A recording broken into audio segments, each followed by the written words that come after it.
Myles Garrett just dropped his brutally honest opinion about Shedeur Sanders, and what he said about today's loss will absolutely shock you. The defense was put in such bad spots today, so how did you guys think you handled it, given the short fields you were given all day? I can't speak for how he was raised, but if you have nothing good to say, don't say something to somebody. Credit to him, he also avoided the rush pretty well too. So him getting the ball out on time, them having a solid unit as well.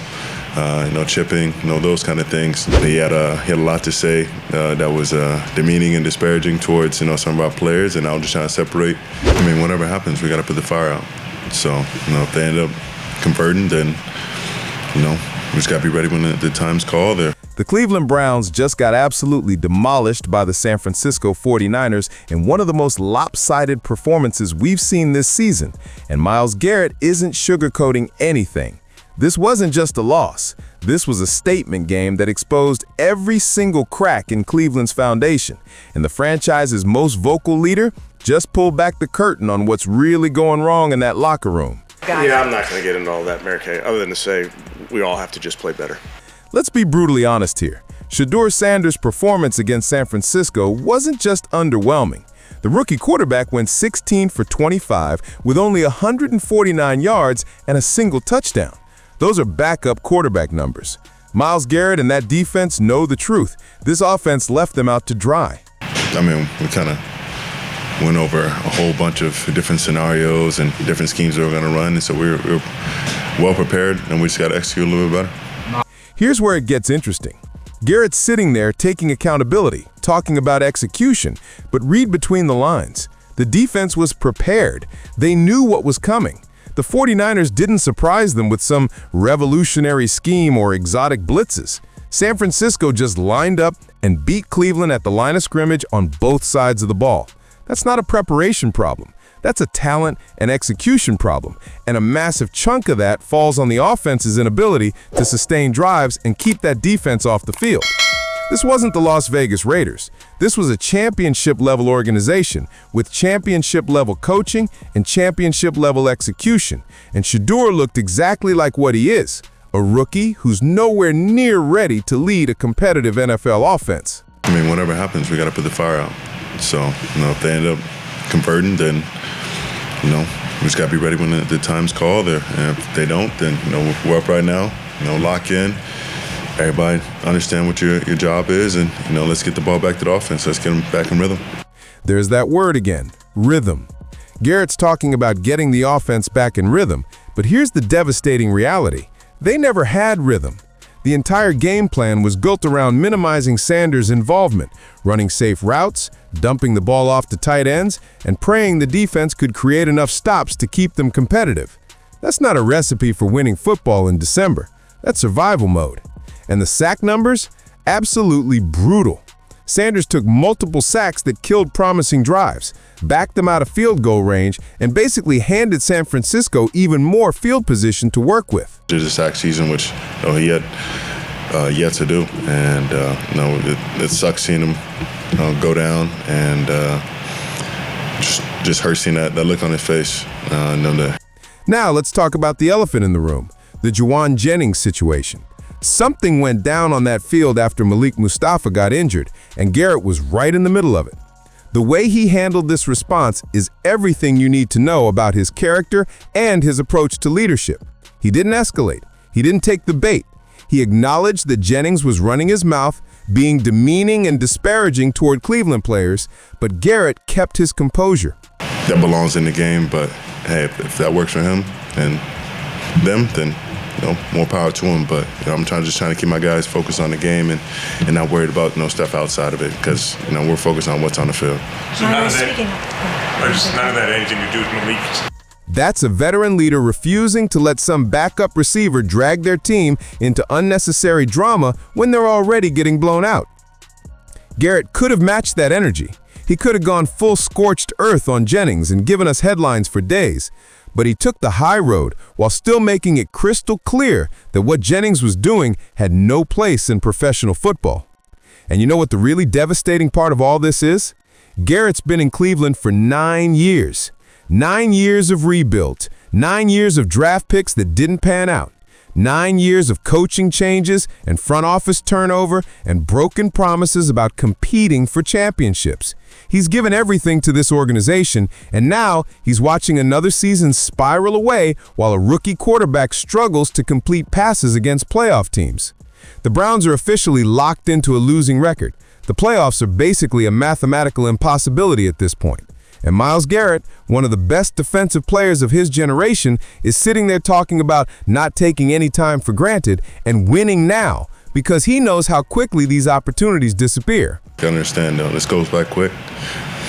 Little did I know I'd be here, 9 years in, I'm talking to y'all, so don't. He's not being dramatic. He's being honest. And here's the thing that nobody wants to talk about. Kevin Stefanski just announced that Sanders is starting again next week against Tennessee. No competition, no evaluation period, just straight up handing him the keys again, despite this lackluster performance. Now you can interpret that two ways. Either Stefanski genuinely believes Sanders gives them the best chance to win, or, and this feels more likely, the organization has already decided this season is about development and evaluation rather than winning football games. That second interpretation should terrify Browns fans, because if your coaching staff is already mentally checked out of the competitive part of the season and they're just playing out the string to see what they have in their rookie quarterback, that's when cultures start to fracture. That's when veteran players like Myles Garrett start questioning whether they're wasting their prime years in an organization that's not serious about winning games. Garrett's trying to hold it together. He's preaching about giving your best effort every play, about not worrying about the end result, about controlling what you can control. But you can hear the frustration in his voice. You can see it in the way he's choosing his words carefully, trying to be diplomatic while knowing damn well this team is nowhere near where it needs to be. How have your first 9 years in the league taught you about managing? The really fascinating dynamic here is watching Garrett try to mentor these younger players while simultaneously dealing with his own career mortality. He's talking about veterans enabling young guys to take ownership, encouraging them to speak up and not be afraid to lead. But there's an underlying tension there, because at some point, those young players actually have to produce. They have to justify that trust. They have to show they belong on the field with him. And right now, Shedeur Sanders isn't producing at a level that suggests he's the long-term answer at quarterback. 16 for 25 and 149 yards is not going to cut it. Getting sacked multiple times and backing your team out of field goal range is not going to cut it. Looking lost against aggressive defenses is not going to cut it. The comparisons to other rookie quarterbacks around the league are damning. You've got guys like C.J. Stroud, who came in last year and immediately elevated their offenses. You've got quarterbacks making plays, extending drives, converting third downs, and actually looking like they belong in the NFL. Shedeur looks like a guy who needs another year of development before he's ready to be a legitimate starter. But the Browns don't have another year to waste. Their championship window with this defensive core is closing rapidly. Myles Garrett isn't getting any younger. The rest of that defensive front is on contracts that won't last forever. If Cleveland's serious about competing, they need answers at quarterback immediately, not in 2 or 3 years after Sanders has time to develop. Here's the brutal truth that nobody in Cleveland wants to admit. This season is effectively over. They're playing out the string, trying to build experience for young players, and hoping they can find something, anything to build on heading into next year. And Myles Garrett, the heart and soul of that defense, the guy who's been grinding for nearly a decade, is watching another season slip away while standing in front of microphones trying to stay professional. The way Garrett handled this entire press conference is a masterclass in veteran leadership. He protected his teammates. He took accountability without making excuses. He redirected questions about the offense's struggles back toward the defense's execution. He diffused the Jawan Jennings drama before it could become a bigger story. And he did all of it while clearly being frustrated and disappointed with where this season has gone. That's the mark of a true professional. That's the kind of player you build organizations around. But it's also exactly why this situation is so tragic, because Garrett deserves better than watching his prime years evaporate while his offense can't score touchdowns against playoff teams. The next few weeks will be fascinating to watch. Tennessee's coming to Cleveland next week, and they're another team that should be beatable if the Browns can execute.